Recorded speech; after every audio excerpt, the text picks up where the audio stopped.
Stop scrolling and listen. You think you want to be a landlord. I promise you, you don't. You have been sold a fantasy. The real estate dream usually looks like this. You save for 5 years to get a down payment. You buy a fixer-upper because that's all you can afford, and then the reality hits.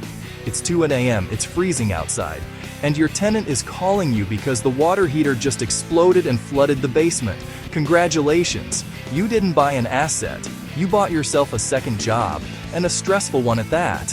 What if I told you there is a way to extract the profit from real estate without ever touching a paintbrush, without talking to a tenant, and without taking on 6-figure debt?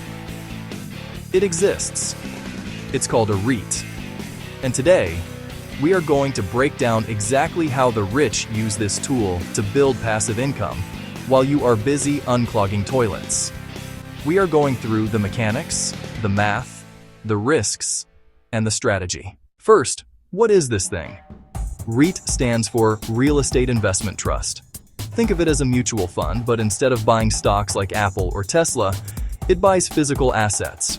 Skyscrapers in Manhattan, warehouses for Amazon, data centers for Google, cell towers for Verizon. Here is how the money flows. Imagine a giant monopoly board. A REIT is like a massive crowdfunding campaign. You, me, and millions of other investors throw our cash into a bucket. The REIT takes that bucket, goes to the bank to get leverage, and buys a portfolio of properties. They manage the tenants. They collect the rent.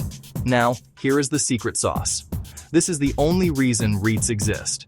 In 1960, Congress created a tax loophole to let average people invest in commercial buildings. Here is the deal. A normal corporation pays a 21% corporate tax rate on its profit. Then, they pay you a dividend, and you get taxed again. That is double taxation. REITs are different. They have a cheat code. As long as they pay out 90% of their taxable income to you, the shareholder, they pay zero corporate income tax. Nothing. It is a straight pass-through of cash from the tenant to your pocket. But is it actually better than owning a rental house? Let's do the math. Let's simulate a battle. Physical real estate versus the REIT. Round 1. The barrier to entry. To buy a decent rental property today, you need at least $50,000 for a down payment and closing costs. That excludes 90% of the population right there. For a REIT, the barrier to entry is the price of a single share. Maybe $50, maybe $100. If you have skipped lunch money, you can become a commercial landlord today. Round 2. Liquidity. This is the one that kills real estate investors. Let's say you own a rental house and you suddenly lose your job. You need cash now. Too bad. You have to hire a realtor, stage the house, wait for buyers, negotiate, go through inspections, and pay closing costs. It takes months. That house is an anchor chained to your leg. With a REIT, if you need your money, you open your phone, you press sell, and 3 seconds later, the cash is in your account. That is true financial freedom. Round 3. Diversification. When you buy a rental house, you're making a massive bet on one neighborhood, one street, and one building. If a major employer leaves your town, your property value tanks. If your one tenant stops paying rent, your income goes to zero. When you buy a REIT, you are buying a slice of 5,000 properties scattered across the globe. If one tenant goes bust, you don't even notice. Okay, put the champagne away. I'm not here to sell you a fairy tale. I'm here to tell you the truth.